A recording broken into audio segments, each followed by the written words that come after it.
எந்த பக்கம் வந்தாலும் நீங்க என் கூடாரம் தீங்கு என்னை அணுகாது. துர்ச்சன பிரவாகம் சூழ்ந்திட வந்தாலும் துளியும் என்னை நெருங்காது.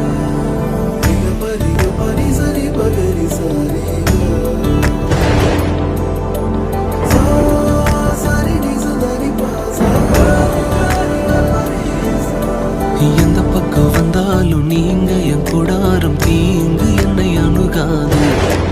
துர்ச்சன பிரவாகம் சூழ்ந்திட நின்றாலும் துளியும் என்னை நெருங்காது. சிறு வெள்ளாட்டு கிடை போல் கிடந்த